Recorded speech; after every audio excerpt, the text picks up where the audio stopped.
Hello friends, तो इस video में आप सभी का स्वागत है जिसमें हम बात करने वाले हैं क्लास 10th के लिए मैथ। और मैथ में हम बात करेंगे आज अध्याय 4 और डाला गया है। और ये साइंस था जो हम पढ़ाए थे कार्बन एवं उसके यौगिक चैप्टर में सहसंयोजक यौगिकों के भौतिक गुण के बारे में देखे थे। तो आज हम बात कर लेंगे मैथ का अध्याय 4 द्विघात समीकरण। ठीक है, क्या हल करना हम सीख रहे थे, जिसमें हम प्रश्नावली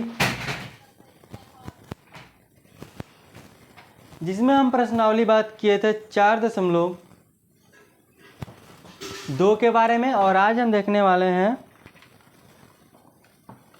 उसी का क्वेश्चंस आगे के।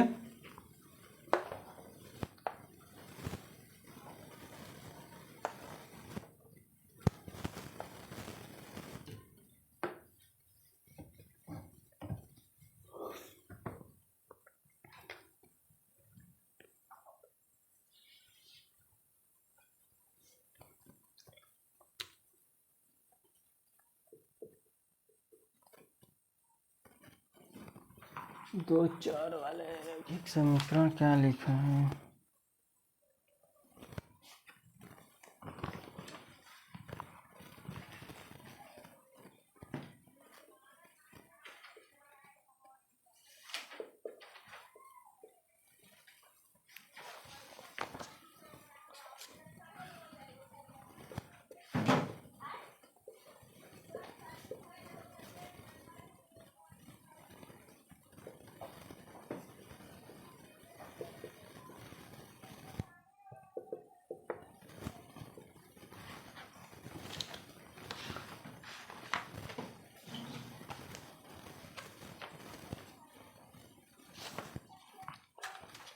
देखिए, हमने प्रश्नावली 4.2 का जो दूसरा क्वेश्चन था वो बोले थे करने लेने के लिए, और हम करेंगे यहाँ से तीसरे क्वेश्चन से। तो बोला है कि ऐसी दो संख्याएं ज्ञात कीजिए जिनका योग 27 हो और गुणनफल 182 हो। ठीक है, ध्यान समझिएगा। यहाँ से क्या होगा, दो संख्याएं ज्ञात कीजिए। योग लिखते हैं माना पहली संख्या x है, दूसरी संख्या, यहाँ से हम करते हैं। देखें क्या बोला है कि पहली संख्या हमने माना x है, ठीक है। दूसरी संख्या क्या है, दोनों का योग कितना है, 27 है, ठीक है। तो हम दूसरी संख्या 27 में से जब हम x घटाएंगे तभी दूसरी संख्या निकल कर आएगी कि नहीं। जैसे कि पहली संख्या हमने x मानी तो दोनों का योग 27 है, तो और 27 में से जब x घटाएंगे तो दूसरी संख्या निकल कर आ जाएगी आसानी से। और दोनों का गुणनफल कितना है, तो x और 27 और x हो जाएगा बराबर में 182।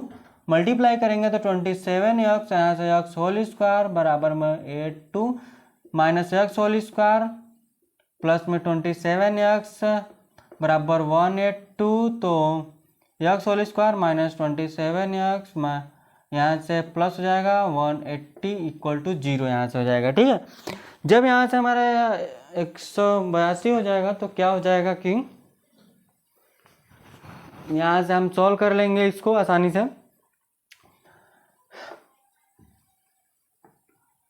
इसका गुणनखंड कर लीजिए। देखिए 2 से काटते हैं तो 2 9 और 2 एकम, फिर आप 7 से काट सकते हैं, ठीक है।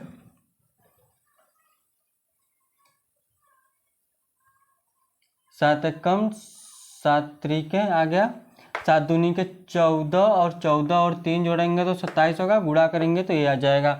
तो x whole square minus 27x नहीं 14 माइनस 13 नहीं प्लस x प्लस इतना बराबर 0, तो x whole square minus 14x minus 13x plus 182 बराबर में 0। तो यहाँ से क्या हो जाएगा, x कामा लेंगे तो x प्लस माइनस 14 माइनस 13 कामा ले लो तो x माइनस के 14 बराबर में 0, तो x माइनस 13 हो गया और यहाँ से x माइनस 14 हो गया, तो दोनों का मान कितना आ गया, 13 और 14 आया। ठीक है, यहाँ से हमको अगर क्रमागत पूछता तब हम इसको थोड़ा सा अलग तरीके से इसको हम सॉल्व करते, जैसे कि इसमें चौथे में हमसे बोला है। ठीक है, अगर हम यहाँ से अगर हम चौथा क्वेश्चन की बात कर लेते हैं तो इसमें बोला है कि ऐसे दो संख्याएं ज्ञात कीजिए,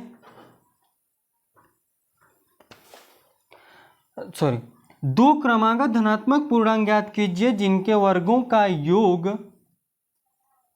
365 है। वर्गों का योग, ध्यान समझिएगा, मानेंगे कि माना पहली धनात्मक संख्या x है, दूसरी x प्लस है। क्रमागत पूछा है, दोनों के योग, दोनों के वर्गों का योग बराबर कितना है, 365 है। तो यहाँ समझिएगा x होल स्क्वायर प्लस में x1 प्लस 2x बराबर में 365, इसको जोड़ेंगे तो 2x होल स्क्वायर प्लस में 2x बराबर में, इसको इधर लाइए माइनस का होगा तो माइनस का हो जाएगा 364 इक्वल टू 0।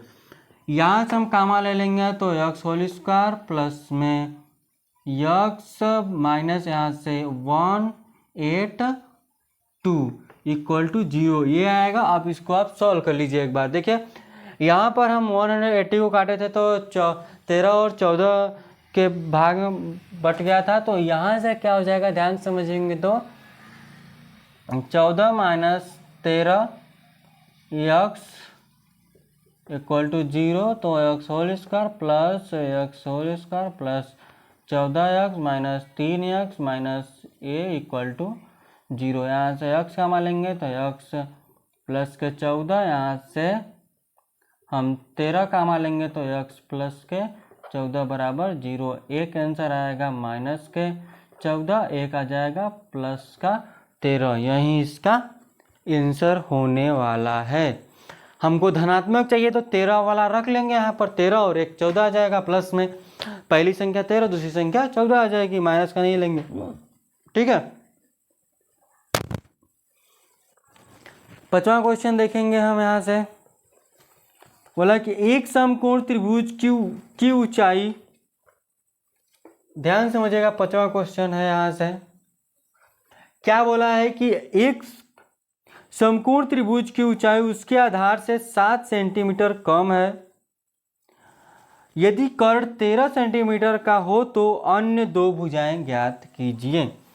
ध्यान समझिएगा, एक समकोण त्रिभुज है,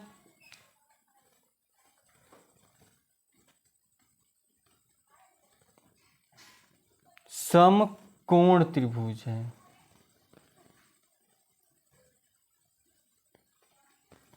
इस तरह से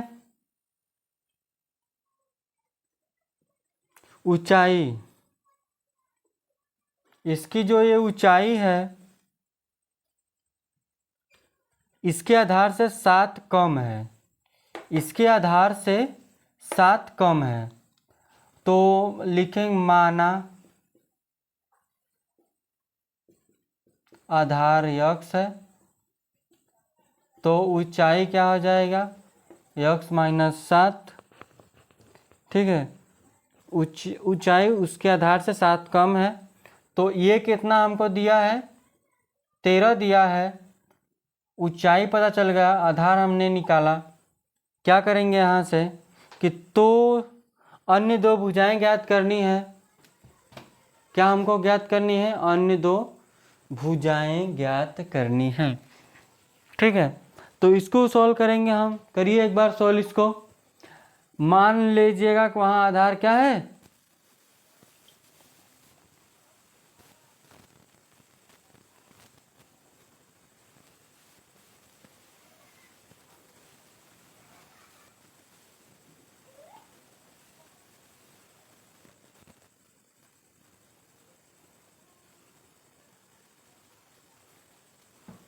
तो ध्यान से देखिए यहाँ से हमको यहाँ से पता है कि पाइथागोरस प्रमेय से क्या होता है, कर्ण होल स्क्वायर बराबर आधार होल स्क्वायर प्लस ऊंचाई पर होल स्क्वायर कर्ण 13 है। आधार हमारा यक्स है, यक्स माइनस 7 होल स्क्वायर, तो यक्स होल स्क्वायर यक्स 49, 7 दूनी के 14 यक्स, ठीक है।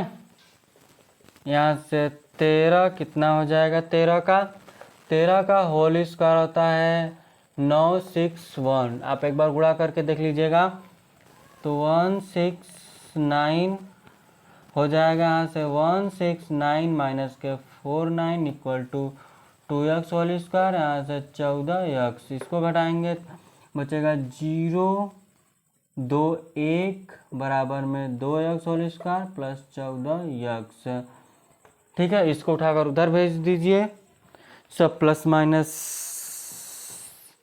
को सॉल्व कर लीजिए, आ जाएगा आपका आंसर, ठीक है।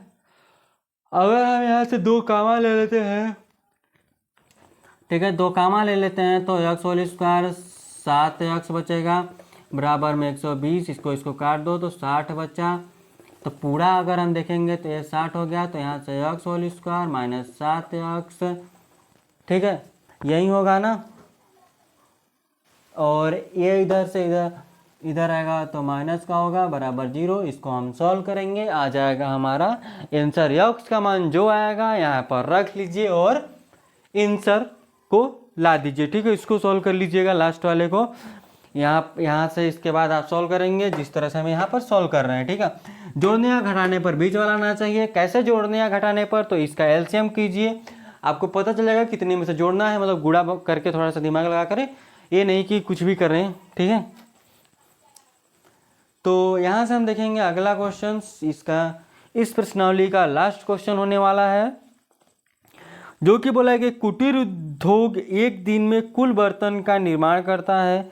एक विशेष दिन यह देखा गया कि प्रत्येक नग का निर्माण लागत उस दिन के निर्माण किए गए बर्तनों की संख्या के 2 गुनी से 3 अधिक थी, ठीक है, 3 अधिक थी। तो यदि उस दिन की कुल निर्माण लागत 90 रुपये थी तो निर्माण बर्तनों की संख्या और प्रत्येक नग की लागत ज्ञात कीजिए। देखिए यहाँ से इसको हम इरेज करते हैं एक बार।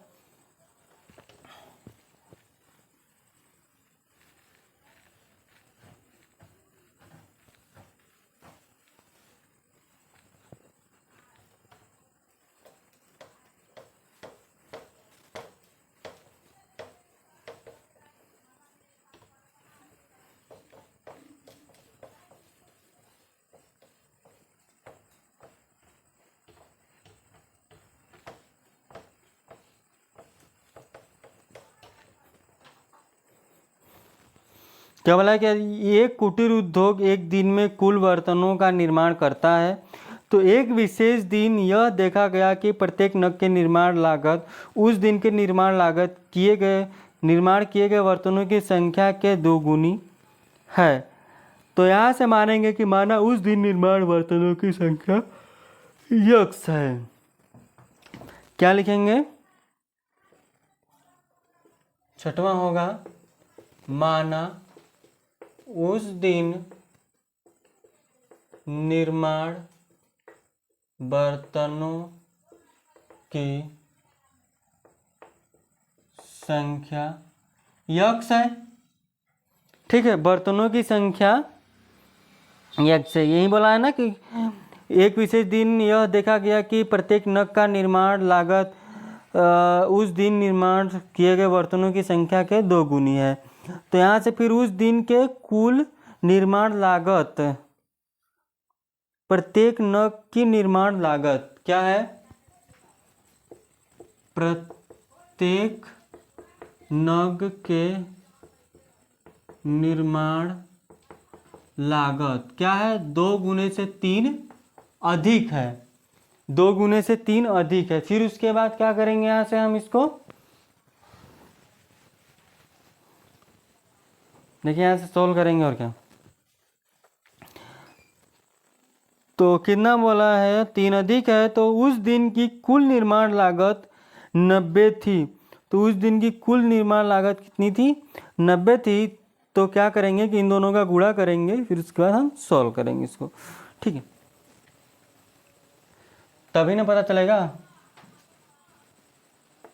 कुल संख्या और कुल लागत 90 है, तभी ना निकलता है कुल लागत। तो क्या हो जाएगा, 2x whole square plus 3x बराबर में 90। तो 2x whole square plus 3x minus 90 बराबर में 0। इधर जाएगा कितना, 180, और 180 का अगर हम यहाँ पर करते हैं, ठीक है, 90, 2 काटो 45, 5 काट दो 9, 3 3, देखिए 3 दूनी 4, 4 तियाँ के 12 और 5 तियाँ 15, ठीक है।